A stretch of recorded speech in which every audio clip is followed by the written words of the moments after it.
एक समय माँ पार्वती ने भगवान शिव से पूछा कि महादेव, कैलाश के अलावा इस पूरे ब्रह्मांड में आपका सबसे प्रिय स्थल कौन सा है। तब शिव जी मुस्कुराए और कहा, वो स्थल जो हमेशा मुझे अपने दिव्य सौंदर्य से आकर्षित करता है, जो प्रकृति की गोद में बसा है, जो श्री चक्र का अवतार है, और वही है श्री साईलाम मंदिर। एक प्रसिद्ध कथा के अनुसार जब शिवजी और माता पार्वती ये डिसाइड नहीं कर पा रहे थे कि उनके दोनों बेटे गणेश और कार्तिकेय में से किसकी शादी पहले होनी चाहिए, तो इस दुविधा को सॉल्व करने के लिए उन्होंने एक प्रतियोगिता रखी कि जो भी सबसे पहले पूरी दुनिया का चक्कर लगाएगा वही इस प्रतियोगिता का विजेता होगा। और फिर हम सब जानते हैं कि किस तरह गणेश जी ने अपनी बुद्धि का प्रयोग करके इस प्रतियोगिता को जीत लिया था। इसलिए फिर शिवजी और माँ पार्वती ने गणेश जी के लिए योग्य दुल्हनों को ढूंढने का निर्णय लिया।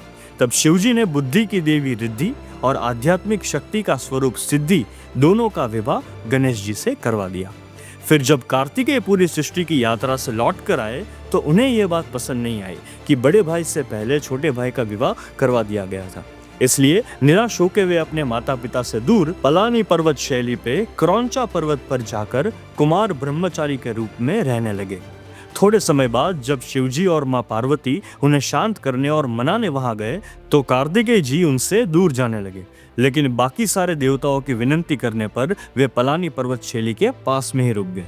और फिर वही स्थल पर शिवजी और माँ पार्वती ने अपना निवास बनाया जो श्री साईलाम के नाम से प्रसिद्ध हुआ और हम सब के लिए एक अति पवित्र धाम बना।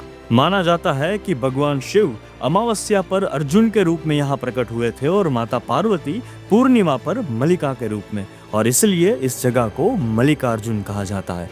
एक कथा यह भी है कि इस पवित्र धाम में जो लिंग स्वरूप शिवजी विराजमान है उनकी पूजा जैस्मीन के फूल चढ़ाकर की जाती है, जिसे तेलुगु में मल्लिका कहते हैं, और इसी कथा से ये ज्योतिर्लिंग मल्लिकार्जुन के नाम से जाना गया। नमस्कार, इतिहास के वॉल्ट से मैं हूँ श्रीनिल जानी और इस वॉल्ट में आप सबका स्वागत। हमारे सनातन धर्म के पुराणों में स्पष्ट रूप से कहा गया है कि श्री साईलाम का प्राचीन महत्व बहुत ही अनादि और अनंत है, क्योंकि मल्लिकार्जुन स्वामी लिंगम भारत के 12 ज्योतिर्लिंग में से दूसरा ज्योतिर्लिंग है और भारत के 51 शक्तिपीठों में से जो 18 महाशक्तिपीठ है उसमें से छठा शक्तिपीठ श्री ब्रह्मरंभा देवी मंदिर है। भारत में केवल 3 जगह ऐसी है जहां ज्योतिर्लिंग और शक्तिपीठ एक साथ मौजूद है, पर सबसे विशेष बात यह है कि उन 3 में से श्री साईलाम एक मंदिर है जहां ज्योतिर्लिंग और शक्तिपीठ यानी दोनों महानायक महादेव शिव और माता पार्वती एक ही परिसर में विराजमान होकर हमें दर्शन देते हैं।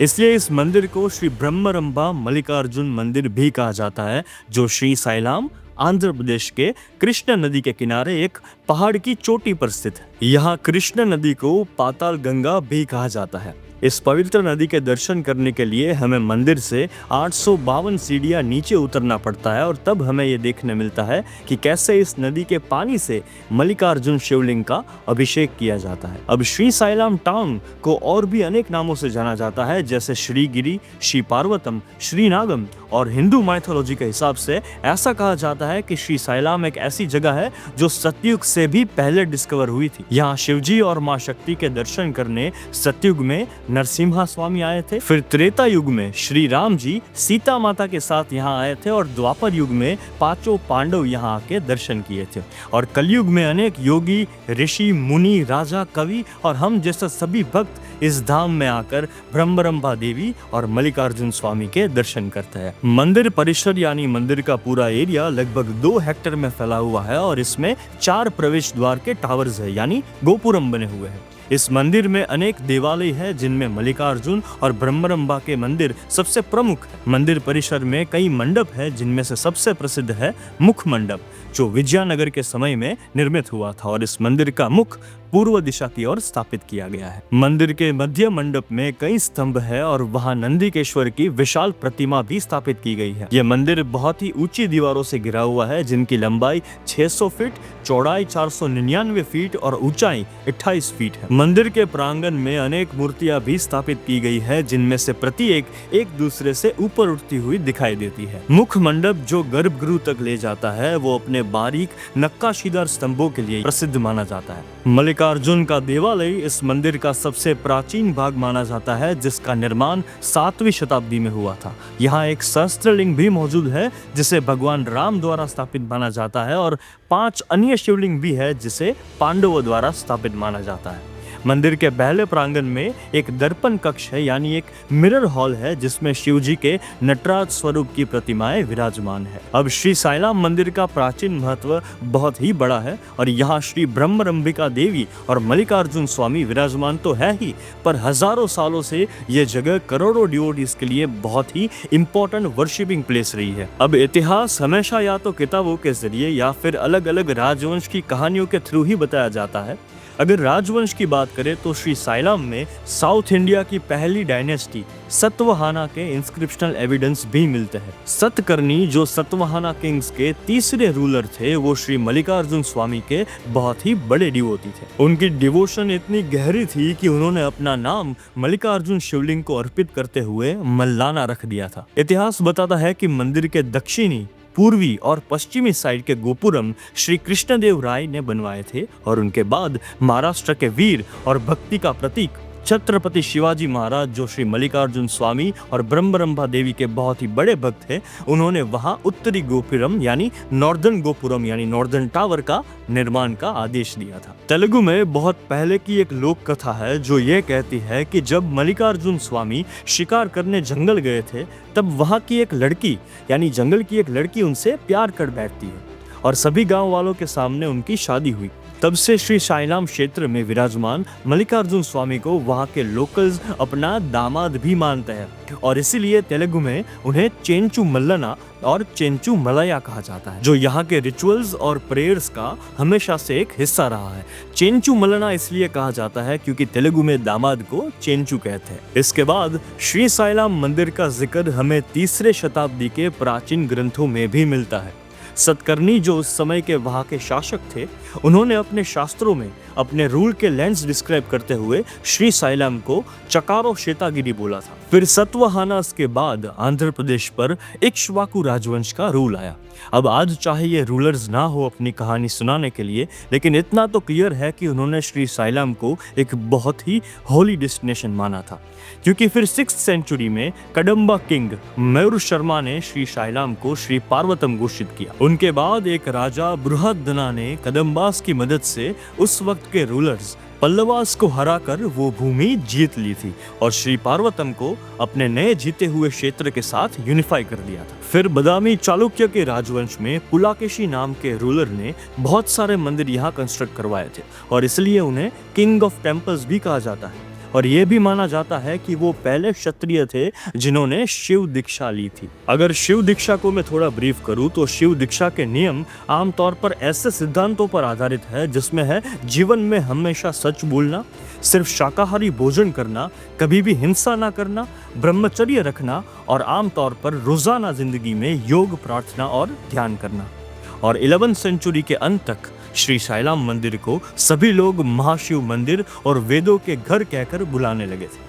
अब श्री साईलाम मंदिर जिस कृष्ण नदी के पास बना था, उसे पुराने समय में लोग पाताल गंगा कहते थे, और तब होयसाला किंग्स ने उस नदी से क्रिस्टल शिवलिंग्स निकाले और उनसे वहां भव्य मंदिर भी बनवाए थे, और तब से सभी महाराष्ट्रियंस ने इस पवित्र धाम को दक्षिण काशी का नाम दिया।